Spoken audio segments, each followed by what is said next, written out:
"You can insult a man if you choose," the old veteran near Pump 3 would later say. "But if you insult the uniform, sometimes the whole country answers back."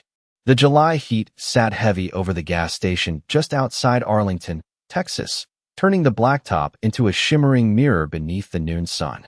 Engines idled. Ice rattled in foam cups. A faded American flag above the convenience store moved only when the wind remembered it existed. It should have been an ordinary afternoon, the kind people forget before it ends. But some days begin quietly because they are saving all their noise for later. Staff Sergeant Marcus Reed stepped out of a dark blue pickup wearing desert camouflage pressed sharp enough to hold a crease in the heat. His sleeves were neat, boots polished, name tape centered perfectly across his chest. He carried himself the way long service teaches a person to carry himself, straight, steady, economical, as if every movement had a purpose. He had just landed at DFW that morning after 8 months overseas, and the only stop he wanted before the hospital was this one. His mother had asked for lemon crackers and cold ginger ale the last time they spoke. "Hospital food tastes like cardboard," she had joked through her exhaustion. Marcus smiled, remembering it as he lifted the fuel nozzle and set it in place. Around him, nobody knew where he had been. Nobody knew what he had carried, what he had endured, or what names were engraved on the bracelet tucked beneath his sleeve. To them, he was just another black man in uniform under a hot Texas sky.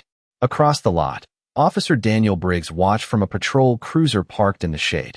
He had the habit of studying people the way some men study problems they hope to solve with authority. He saw Marcus's truck first, then the uniform, then the skin inside it. Something in him stiffened. He opened the cruiser door slowly and stepped out with mirrored sunglasses and the confidence of a man who had gone too long without being challenged. People noticed him immediately. They always did. The mother buckling groceries into an SUV paused. A teenager by the ice machine lowered his phone. Even the cashier inside the store glanced up through the scratched glass. Briggs walked across the concrete with one hand resting near his belt, his shadow reaching Marcus before his words did. "That uniform real?" he asked. No greeting. No courtesy. Just suspicion dressed as a question. Marcus turned, calm as still water. "Yes, sir."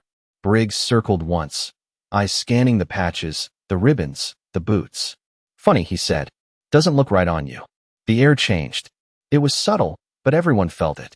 The gas pumps clicked and hummed while a silence spread wider than the parking lot. Marcus did not move. Discipline had trained the anger out of his face, if not out of his memory. "My ID is in my wallet," he said evenly. "You can verify whatever you need." Briggs gave a short laugh meant for the audience now gathering with their eyes. "I'll decide what needs verifying." He asked for the wallet, then for the registration, then for answers to questions already answered. Each request slower than necessary, louder than necessary. Marcus complied with the patience of a man who knew that sometimes dignity is not loud. But patience can look like weakness to people who have never had to earn restraint. Briggs glanced at the truck bed, then back at Marcus. "Hands where I can see them." Phones rose discreetly around the lot. A woman near Pump 6 whispered, "He's in uniform." Marcus placed both hands on the side of the truck and stared at the distant hospital skyline. He thought of room 412. He thought of his mother waiting. He thought of all the times service asked a man to stand still while chaos moved around him. Then he spoke one sentence, low enough that only Briggs heard it clearly. "Officer, you just touched federal property." For the first time that afternoon, Daniel Briggs stopped smiling. The words landed like a dropped match in dry grass. Daniel Briggs tilted his head, uncertain whether he had heard confidence or a threat. Around them, the gas station remained frozen in that strange public silence where strangers pretend not to stare while noticing everything. Marcus Reed kept both hands resting on the truck bed, fingers spread, posture steady, eyes fixed on the skyline miles away where the hospital tower rose pale against the heat. He did not turn. He did not argue. He simply waited. Briggs recovered with a scoff meant to restore the balance he thought belonged to him. "Federal property?" he said loudly. "You think wearing camouflage makes you untouchable?" A few nervous laughs drifted from nowhere and no one. Marcus answered in the same calm tone. "No, sir. I think it means procedure matters." That only sharpened Briggs's mood. Men who rely on control often take calmness as disrespect. He stepped closer, studying Marcus's shoulder patch again, then the name tape, Then the military haircut, searching for something he could dismiss. People buy costumes online every day, he said. Seen plenty of frauds. Marcus said nothing. The fuel pump clicked full and stopped. A single beep sounded in the heat like a tiny countdown. Inside the store, the cashier had stopped pretending to stock shelves. Outside, the teenager by the ice machine now held his phone chest high, recording openly. Briggs noticed and straightened, performing for the lens whether he meant to or not. Turn around, he ordered. Marcus slowly faced him. Sweat rolled down the side of Briggs's neck beneath his collar, but Marcus looked untouched by the weather. There was no fear in him, no defiance either, only the controlled stillness of someone who had stood in harder places than this parking lot. Briggs extended a hand. Give me the wallet again. Marcus handed it over. The officer pulled out the military identification card and examined it longer than necessary. Could be fake. Then call it in, Marcus replied. There is a number on the back. Briggs ignored that. He opened the truck door without permission and glanced inside at a folded garment bag, a hospital visitor envelope, and a paper sack from the airport kiosk. What is all this? He asked. Personal belongings, Marcus said, and items for my mother. Something flickered across the faces of those watching. The woman near pump 6 lowered her eyes. The old veteran by pump 3 removed his cap. But Briggs had moved beyond facts. Some men do not want answers once suspicion has become identity. He reached for his radio, then paused when a low rumble rolled across the road. Heads turned. 3 black sport utility vehicles approached in a line so precise they seemed connected by invisible wire. No lights, no sirens, just speed, certainty, and tinted glass. They entered the lot without hesitation and stopped near the pumps in a formation no civilian convoy would ever choose by accident. Doors opened almost at once. Men and women stepped out in dark suits despite the heat, joined by 2 uniformed military police officers whose presence changed the air more than any badge had. Their pace was brisk, practiced, and entirely free of confusion. Briggs stared, radio still in hand. The lead official, a silver-haired woman carrying a thin leather folder, walked straight toward Marcus first, not the officer. Staff Sergeant Reed, she said, voice clear and formal. Apologies for the delay. Marcus gave the smallest nod. My mother is waiting. We know, she answered. Then she turned to Briggs. In that moment, the entire lot seemed to lean forward. She removed a credential case, opened it once, and let the seal speak for itself. Department of Defense Office of Inspector General, she said. Officer Briggs, from this moment forward, preserve your body camera footage, preserve your radio logs, and do not touch anything else on this property. The mirrored sunglasses hid Briggs's eyes, but not the sudden collapse of certainty in his jaw. For the first time all afternoon, he looked like a man hearing authority in a language higher than his own. The command was simple, but it hit harder than any raised voice ever could. Preserve your footage. Preserve your logs. Do not touch anything else. Daniel Briggs slowly lowered his radio, suddenly aware that every hand movement now belonged to someone else's timeline. The silver-haired woman closed her credential case and glanced once toward the black cruiser, then toward the phone screen still pointed from half the parking lot. Collect civilian recordings, she said to a younger investigator beside her. Request voluntary copies before they disappear into edits and opinions. 2 agents moved immediately, polite but efficient, speaking to witnesses in calm, professional tones. What had been a gas station argument only minutes earlier now felt like a secured scene. Marcus Reed remained still beside his truck, as if none of it surprised him. Maybe it did not. Men who serve in silence often learn that chaos has a schedule of its own. One of the military police officers approached him with visible respect. Staff Sergeant, are you all right? Marcus nodded once. I am fine. I need to be at Arlington Memorial by 1:30. The officer checked his watch. It was 12:47. We will make that happen, sir. Briggs flinched at the word sir. He had spent the afternoon deciding who deserved respect, only to discover he had misjudged the room, the man, and the chain of command above him. This is ridiculous, he said, trying to reclaim volume, if not authority.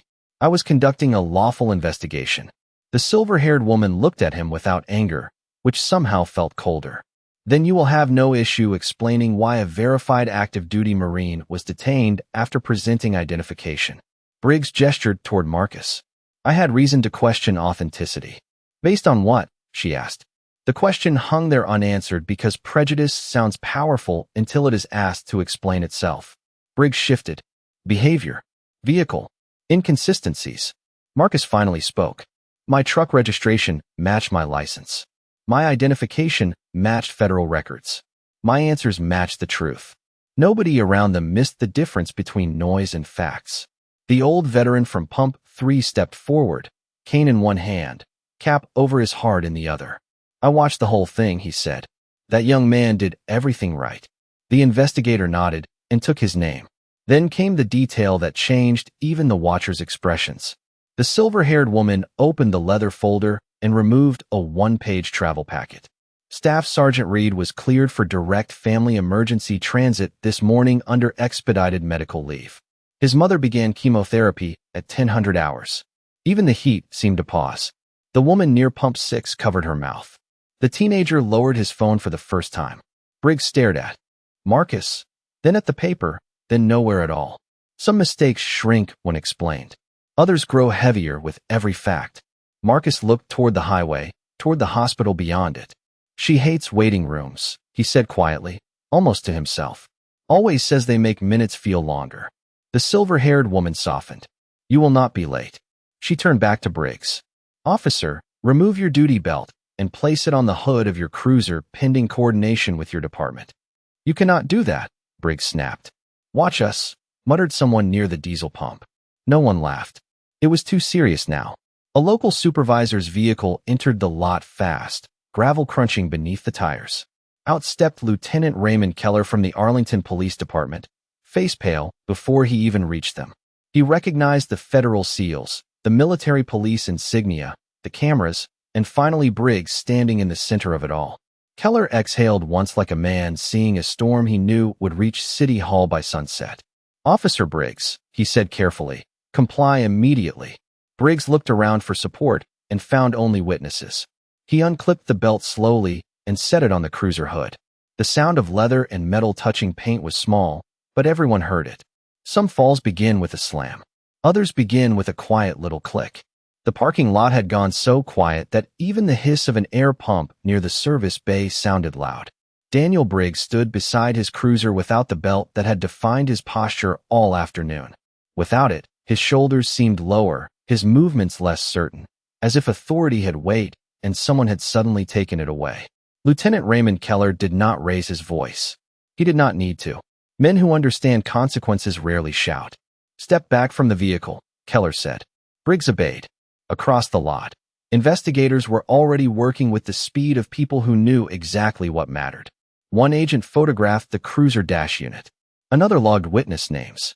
A third requested surveillance footage from the store owner, who handed over access codes so fast his fingers shook. The silver-haired woman reviewed notes on a tablet, while a military police officer spoke quietly into a secure radio. Marcus Reed waited beside his truck, patient as ever, but the delay had become personal now. Every passing minute was a minute his mother sat in a hospital room wondering if the elevator would open and reveal her son. Keller approached Marcus first. Staff Sergeant Reed, he said, removing his cap. On behalf of this department, I am sorry. Marcus regarded him for a moment. Respectfully, Lieutenant, apologies do not give people their time back. Keller absorbed that like a deserved blow. No, sir, he said softly. They do not. The silver-haired woman stepped forward. Transportation is ready. One of the black sport utility vehicles had repositioned near Marcus's truck. Another agent held the paper bag of crackers and ginger ale that had been taken from the passenger seat during the search. He returned it carefully with both hands. Marcus accepted it and glanced once toward Briggs. Not with anger. Not with triumph. With disappointment, so calm it was harder to bear. Some people can survive being hated. Very few can stand being accurately judged. Briggs tried one more time to speak his way backward through what had already happened. Lieutenant, this is political theater. I followed instinct. Keller turned sharply. Your instinct is now evidence. The words spread through the crowd like a cold wind. Phones lifted again. The teenager by the ice machine whispered, that was crazy. To nobody in particular. The old veteran from Pump 3 nodded once, as if confirming something he had known for years. Investigators requested Briggs's body camera. He hesitated half a second too long before unclipping it. The silver-haired woman noticed. "Document the delay," she said. Then she looked directly at him. Transparency should never require persuasion. Briggs handed over the device. A younger officer from Arlington arrived to inventory the cruiser. Another was assigned to drive it back. Small administrative steps, but every one of them said the same thing. The machine had begun moving without him. Marcus opened the rear door of the SUV, then paused. "Lieutenant Keller." Keller straightened. "Yes, sir."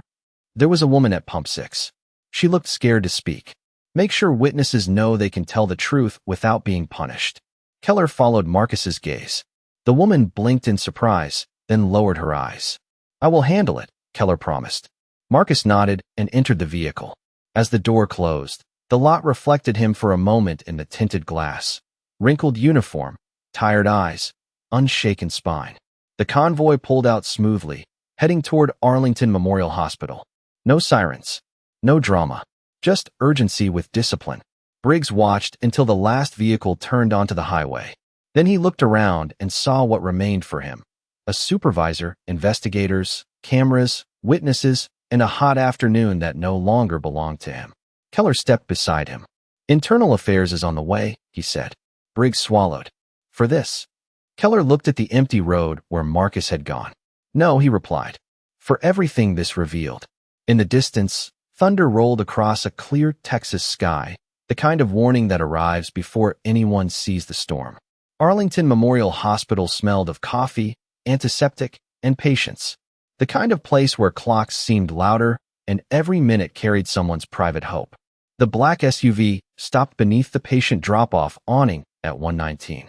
Marcus Reed stepped out still wearing the same wrinkled uniform, the same dust on his boots, the same calm expression that had survived a parking lot full of suspicion. One of the federal agents offered to escort him inside. Marcus shook his head politely. "Thank you. I can walk the rest myself." He carried the paper bag with lemon crackers and ginger ale as if it were more important than anything that had happened an hour earlier. In room 412, Evelyn Reed sat propped against white pillows with a knit blanket across her knees. Treatment had thinned her strength, but not her eyes. Those were still sharp enough to notice everything, especially her son the moment he entered. She smiled first at the bag in his hand, then at the uniform, then at the crease of worry he tried to hide between his brows. "You are late," she said gently. Marcus exhaled for what felt like the first time all day. "Traffic." She lifted one eyebrow. "Your traffic usually wears better manners." He laughed softly and set the crackers on her tray table. Outside the room, 2 agents remained discreetly down the hall, invisible unless someone knew where to look. Inside, none of that mattered. Evelyn patted the chair beside her bed. Marcus sat. For a few minutes, they spoke only of ordinary things. The nurse who hummed old Motown songs, the weak hospital coffee, the neighbor who still forgot to water her roses. Ordinary conversation can be a form of healing when the world has been unreasonable. Then Evelyn touched the sleeve of his uniform. Something happened. It was not a question. Mothers often know what official reports never can. Marcus looked at the floor, then at her. A man saw the uniform and did not see the service inside it. She nodded slowly, understanding more than he had said. "And what did you do?" "I stayed still." "Good," she replied. Still water shows people their own reflection. Down at the gas station, Daniel Briggs was learning a harsher version of the same lesson. Internal affairs had arrived with binders, forms, and faces too neutral to comfort anyone. The body camera footage was downloaded on site. Witness statements were taken in air-conditioned conference rooms instead of under the sun. Surveillance video from the convenience store confirmed what everyone had seen and what some had feared to say aloud. Briggs repeated that he acted on instinct. He repeated it until the words sounded thin even to him. Investigators asked why a valid identification card had not ended the stop, why personal property was searched without cause, why tone escalated after compliance began, why witness descriptions of his language matched prior complaints filed over 3 years. Prior complaints. That phrase changed everything. Patterns are what turn incidents into histories. By evening, Keller sat alone in his office reading a stack of records he wished had mattered sooner. Some had been dismissed for lack of evidence. Some were marked inconclusive. Some had never been followed up at all. Yet each carried the same shape, certainty first, justification later. He closed the folder and rubbed his eyes. In room 412, the television mounted high in the corner played local news with captions on. A brief report mentioned an officer placed on administrative leave after an encounter involving an active duty Marine. No names yet. No details yet. Evelyn looked from the screen to her son. Was that you? Marcus hesitated. She smiled. Marcus, I raised you. Silence sounds different when it is yours. He nodded once. She reached for his hand. Then listen carefully. Do not let one man's ignorance become the story you tell yourself about your country. Marcus held her hand gently, feeling how small illness had made it and how strong it still was. Outside the window, storm clouds gathered over Arlington at last. Some justice arrives like thunder. Some arrives quietly, in a hospital room, when a tired man remembers exactly who he is. Night settled over Arlington in layers of rain and city light. Water traced silver lines down the hospital window, while monitors hummed softly in room 412. Evelyn Reed slept at last, one hand resting above the blanket. The strain of treatment eased for a few precious hours. Marcus sat beside her in the dim glow, uniform jacket folded over the chair now, sleeves rolled neatly to his forearms. He had spent years sleeping in harsher places, but there was something about hospitals that exhausted a man differently. They asked for patience instead of strength. Across town, patience was in short supply. The story had broken wide open by 6 o'clock. First came the grainy phone footage from the gas station. Then the clearer convenience store camera angle. Then a third clip showing the arrival of federal vehicles and Daniel Briggs standing suddenly smaller than he had an hour before. News stations blurred faces until names were confirmed, but the internet rarely waits for permission. Comment sections filled with anger, defense, denial, and something rarer than all three combined. Witnesses who had stayed silent before now speaking aloud. A teacher posted that Briggs once stopped her teenage nephew without cause. A delivery driver described being searched beside the same road. A retired clerk said she filed a complaint 2 summers earlier and never heard back. One accusation can be debated. A pattern begins to speak for itself. At police headquarters, Lieutenant Raymond Keller sat under fluorescent light reviewing every complaint tied to Briggs for the past 5 years. The stack on his desk had grown from 1 folder to 4. Different names, different dates, same gravity. Keller felt the shame of institutions that notice smoke only after the fire reaches the roof. Internal affairs investigators moved room to room collecting records, dispatch logs, body camera archives, training certifications, disciplinary memos. The building was full of closed doors and lowered voices. Daniel Briggs waited in an interview office without windows, tie loosened, confidence leaking by the minute. He had called an attorney. He had called a union representative. He had called 2 people who did not answer. The silver-haired woman from the Department of Defense sat across from him with a legal pad untouched in front of her. She did not rush. Silence can be a tool when the truth is nervous. Officer Briggs, she said at last, do you understand why federal oversight was triggered today? Because he is military, Briggs answered. Because he was targeted while in protected status transit, she corrected. Because your conduct may have interfered with lawful federal movement. Because recorded statements suggest bias. Because systems fail when warnings are ignored. Briggs stared at the table. He had expected one complaint. He had not expected history to enter the room with it. At the hospital, Marcus stepped into the hallway to take a call from his commanding officer, Colonel Nathan Hale. The colonel's voice was steady and brief, the way experienced leaders speak when they know emotion is already present. Reed, your mother comes first. That is your mission tonight. Yes, sir. And for the record, you represented the Corps well. Marcus looked through the rain at the parking garage lights below. I only stood still, sir. Hale paused. Sometimes that is the hardest thing a Marine can do. Back in room 412, Evelyn stirred awake. As Marcus returned, you have that look, she murmured. What look? The one you had at 12 when the neighbor blamed you for his broken mailbox, and you already knew telling the truth would take longer than being angry.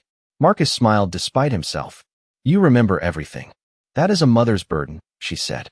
He adjusted her blanket, then sat again while thunder rolled far beyond the glass. Somewhere downtown, files were being opened.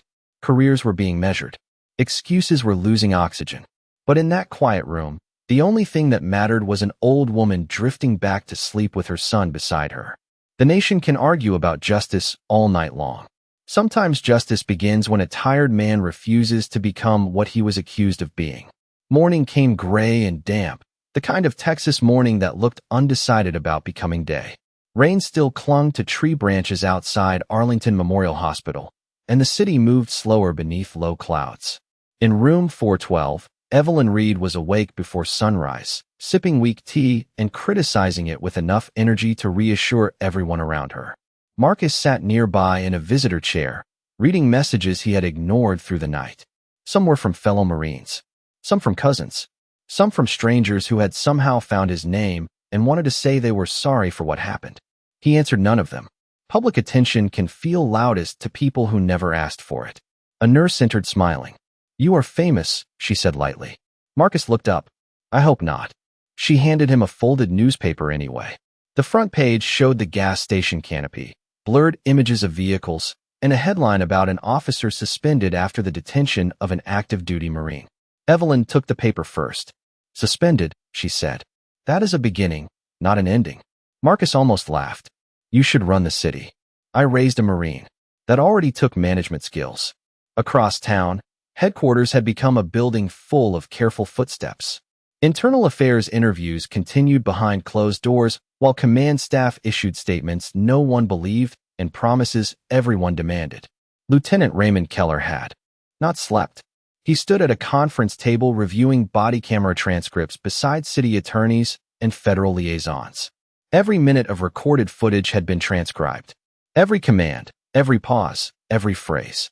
Words men speak casually in the moment can sound very different when typed in black ink the next day.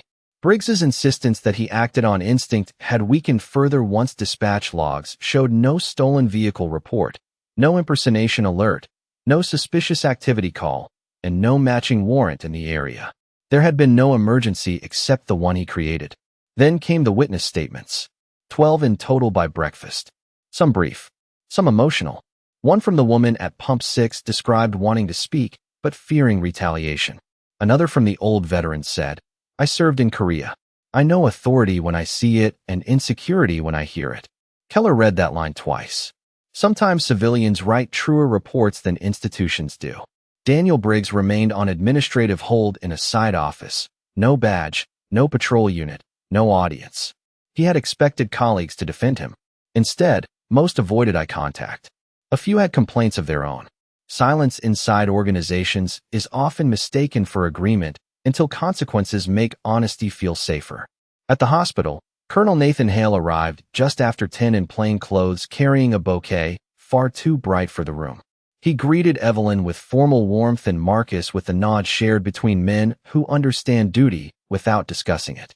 "Ma'am," he said, "your son has embarrassed half my command this morning." Evelyn frowned. "How so?" He managed to stay calmer than all of us. Even Marcus smiled at that.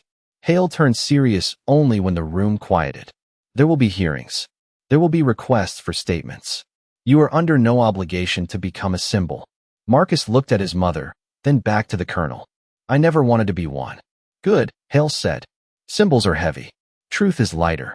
Outside the room, the silver-haired Department of Defense official waited near the nurse's station reviewing updates on her phone. She stepped inside only long enough to speak softly. "The district attorney has requested all materials. Federal Civil Rights Review is open. Additional complaints linked to Officer Briggs are being evaluated." Evelyn nodded as if hearing whether. "And my son? He is free to sit with his mother," the woman answered, which may be the wisest use of power in this whole matter. By noon, reporters gathered outside police headquarters. Cameras lined the sidewalk. Questions multiplied faster than answers. Keller watched from an upstairs window and felt the cost of every warning ignored before it became public. In room 412, Marcus peeled an orange for his mother while rain began again against the glass. The city was preparing statements. Lawyers were preparing arguments. Commentators were preparing opinions. But in that small room, one truth stayed simple. The man they tried to reduce had not become smaller at all. 3 weeks later, the courthouse in Tarrant County stood under a hard blue sky, as if weather itself wanted witnesses. Satellite trucks lined the curb. Reporters adjusted microphones. People who had never cared about municipal hearings suddenly cared very much. Some came for outrage. Some came for accountability. Some came because they had their own stories and wanted to see if this time the door would open for someone else. Inside, the courtroom carried that familiar government chill of polished wood and restrained emotion. Daniel Briggs sat at the defense table in a dark suit that could not restore what the uniform had once given him. He looked older than 21 days should allow. Public scandals age people quickly because denial is heavy to carry in daylight. Beside him sat attorneys, folders stacked high, speaking in low, urgent tones. Across the aisle, prosecutors organized exhibits with the calm precision of people who knew the facts did not need decoration. The charges had grown far beyond a single afternoon at a gas station. Unlawful detention, civil rights violations, false reporting, improper search procedures, evidence handling concerns from prior incidents reopened after new witness testimony. Misconduct, once isolated on paper, had become cumulative in the light. Lieutenant Raymond Keller testified first. He spoke carefully, each answer sounding like a man paying a debt his department should have paid earlier. He admitted complaints had existed. He admitted systems failed to connect them. He admitted leadership had mistaken absence of headlines for absence of harm. The room listened harder to honesty than it ever had to excuses. Then came the recordings. Jurors watched body camera footage of Marcus Reed standing calm, compliant, identified, and still treated as suspicious. They watched the contrast between discipline and arrogance unfold minute by minute. They saw no threat. They heard no emergency. They saw a man delayed on his way to his mother's treatment because another man trusted bias more than procedure. Some truths become obvious only when replayed slowly. Witnesses followed. The old veteran from Pump 3 testified with a steady voice and a hand that trembled only when angry memories crossed it. The woman from Pump 6 said she stayed quiet because she had seen what happened to people who spoke up before. A delivery driver described his own prior stop by Briggs and how he never filed a complaint because he believed nothing would happen. By the time noon recess arrived, the case was no longer about one Marine. It was about every warning dismissed until someone impossible to ignore became the target. Marcus was called in the afternoon. He wore a simple navy suit, not dress uniform, and answered each question without flourish. "Were you angry?" the prosecutor asked. "Yes," he said. "Why did you remain calm?" Marcus glanced briefly toward the gallery where his mother sat wrapped in a light cardigan. "Because my mother was waiting, and I did not want to arrive carrying someone else's chaos." Even the judge paused before nodding for the next question. Briggs testified last. He repeated instinct, uncertainty, officer safety, incomplete information. But words that sound convincing in private often fail in rooms built for evidence. Under cross-examination, timelines narrowed. Claims shifted. Contradictions surfaced. Confidence drained. When proceedings ended, sentencing came faster than many expected because additional counts from reopened cases had been consolidated through negotiated rulings and prior findings. The judge's voice was measured, almost disappointed. Authority is entrusted to protect rights, not replace them. Then came the total sentence across multiple felony convictions and consecutive counts, 62 years. The number moved through the room like a wind no one could stop. Briggs closed his eyes. Keller lowered his head. Reporters ran for the hallway. Marcus did not celebrate. He simply turned to Evelyn Reed, who had tears in her eyes, but no surprise. "You all right?" he asked her softly. She squeezed his hand. "I am," she said. "The question is whether the city plans to be." Outside, cameras shouted for comments. Marcus ignored them all. He walked beside his mother down the courthouse steps at the pace her health required. Sometimes justice does not march. Sometimes it learns to slow down and match the person who waited longest for it. 6 months later, autumn sunlight fell softly across Arlington like the city had decided to breathe again. The headlines were gone now, replaced by newer scandals, newer outrage, newer distractions. That is how public memory often works. It burns hot, then moves on. But some changes remain long after cameras leave. At police headquarters, new training classes filled rooms that used to sit empty. Complaint reviews were handled by outside monitors. Body camera audits happened weekly instead of after embarrassment. Lieutenant Raymond Keller, now interim chief, had removed framed slogans from the lobby and replaced them with something harder to fake: response data, discipline records, and community meeting schedules posted in plain view. Transparency is less inspiring on a wall than a motto, but far more useful. Keller carried more gray in his hair than he had in summer. Responsibility can do that to a person. Across town, Marcus Reed stood in a small backyard behind his mother's house, repairing a loose section of fence while leaves gathered near the gate. He wore jeans, work gloves, and an old Marine Corps shirt faded by years of washing. The famous uniform was in a closet now, cleaned and pressed, waiting for the next ceremony or the next duty. Evelyn. Reed sat on the porch wrapped in a blanket, stronger than before, though treatment had left its mark in ways no one could fully see. She watched her son struggle with a crooked hinge and smiled. "You can coordinate logistics across oceans," she called out, "but one backyard gate defeats you every time." Marcus laughed and adjusted the bracket again. Different battlefield. Her recovery had been slow, uneven, and precious. Some mornings she moved like sunlight. Some mornings like winter. But she was here, and here had become enough. The case still surfaced occasionally in documentaries, law school discussions, training seminars, and opinion columns written by people who loved conclusions more than complexity. Marcus declined every interview request. He refused book offers, speaking tours, and invitations to become the face of resilience. "I already have a face," he told one producer before hanging up.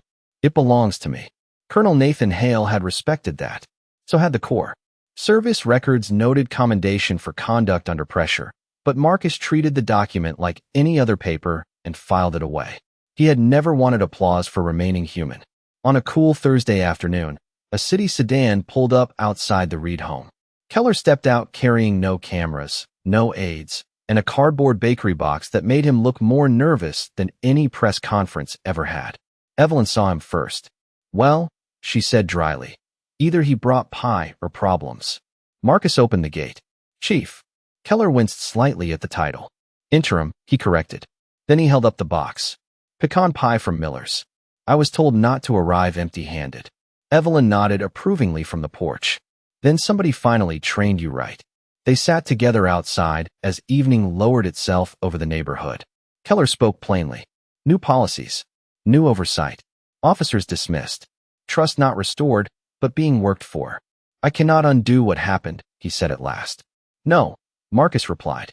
"But you can stop calling prevention impossible." Keller looked at him for a long moment. "Would you consider joining a community advisory board?" Marcus shook his head gently. "My job is to serve where I swore to serve. Yours is to fix what you accepted responsibility for." Keller accepted that without offense. Some invitations are really confessions in nicer clothes. As he prepared to leave, Evelyn handed him 2 slices of pie wrapped in foil. "One for you," she said. "One for whoever tells you the truth when it is inconvenient. Keep that person close." After he drove away, dusk settled warm and quiet across the yard. Marcus latched the repaired gate and tested it twice. It closed cleanly this time. Evelyn watched him with tired, proud eyes. "You know what I learned from all this?" she asked. "What is that?" She looked toward the street where children rode bicycles under porch lights. Some men wear a badge to feel taller. Some men wear a uniform to carry weight. The world eventually learns the difference. Marcus said nothing. He only sat beside her as the porch light came on and the evening held them both.